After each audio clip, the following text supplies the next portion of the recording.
Brisk fights for all access to a liberating education for oppressed communities. Give a round of applause for Khalil. ¡Vivan los jóvenes y las mujeres! Thank you. Gracias, everybody. Today is MayDay. It is International Workers' Day. MayDay is a celebration of blood. Historically, us, the working masses, have bear the burden of this class struggle for those who create the wealth but do not work. In 1886 in Chicago, May 1st, workers struck for the 8-hour workday and for the weekend. They were met with state repression. Every time we clock out those 8 hours, every weekend we get to relax has been paid for in blood. Let's never forget that today, American imperialism oppresses billions of people abroad. Whether it be with uranium bombs or free trade agreements, the neo-colonized working masses, we hang on to scraps. We have millions of women oppressed as sex workers for corporate businessmen right down there on Wall Street. We are faced with ecological destruction and over 1 billion people without safe water. This is all in the name of profit. Here in America, third world people come and immigrate and die trying to get here for a better opportunity. What they don't realize is that this opportunity was stolen. It was stolen by American imperialism. Our tax dollars have been used for corporate welfare and for American imperialism. Massacres in Afghanistan, Israeli expansion and the genocide of Palestinian peoples, occupation of Iraq, the bombing of Libya, and Predator drones over Yemen and Pakistan. This is what our tax dollars fund. Yet here, domestically, corporations that lay off workers, that destroy the environment, no, these are people under the law, without the consequences, of course. But our problems are not only economic. We must recognize that national oppression is the basis of America, whether it is American imperialism abroad or oppressed internal nations right here in these borders, like the Southwest, which used to be Mexico, right? Like the Black Belt South. Because the destruction of the Middle East must be repaid for. Because the indigenous lands have never been returned. Half of Mexico was never returned.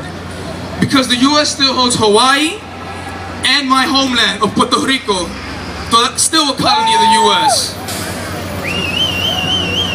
Because 300 years of free labor of black people and 100+ years of feudal sharecropping was never returned or reimbursed. I'm talking about reparations. Reparations is not a sorry. It's not a sorry for colonialism, nor is it a sorry for slavery. It's not a sorry for genocide either. It's more of a thank you. Thank you for building our civilization, because the oppressed peoples of Asia, Africa, and Latin America quite literally built Western civilization. But we reap virtually none of the benefits, don't we? We gotta put national liberation on the agenda for the oppressed nations inside American borders. Today, as International Workers' Day, I will quote, "Labor with a white skin cannot emancipate itself, where labor with black skin is branded." Karl Marx. Go hard. Subjugated third world peoples in general, but black people in particular, are profitable. Black people have been big business since slavery. And today the prison industrial complex is big business. The war on drugs, it was a war declared on oppressed communities. It is a war declared on those who fit my demographic. In capitalist America, there is no money for education, but there sure is money for incarceration. America has the largest prison population in the world. Disproportionately black and Latino. Black people whose centuries of free labor was not recompensated for, they are repaid for in the jail cells. Furthering, slavery. The 13th Amendment allows slavery under the prison system.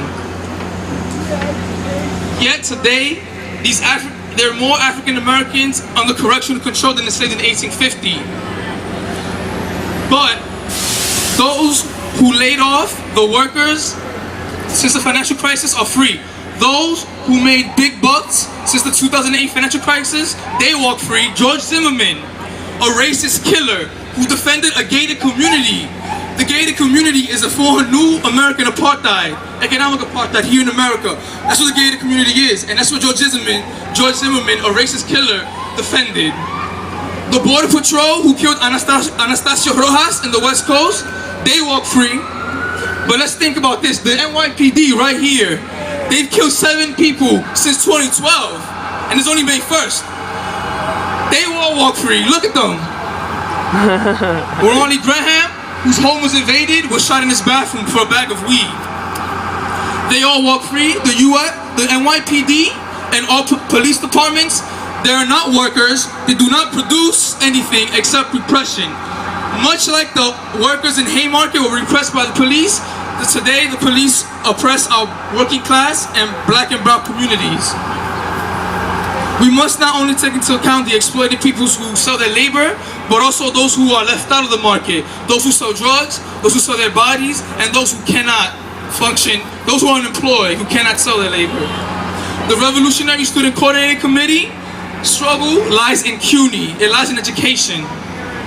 Because education is the only way to liberate ourselves. But our goal is to change the education, give access to everybody. Our struggle is against 40% college graduate unemployment and student debt, the largest in the nation. Our struggle is against the Board of Trustees, a bunch of financiers, some like the Chancellor who went to CUNY for free. But today, let us end.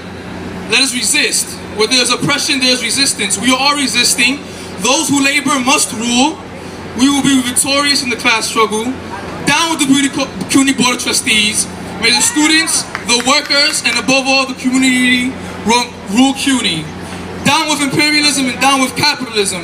May all oppressed and exploited peoples of every nation rule the world. Thank you.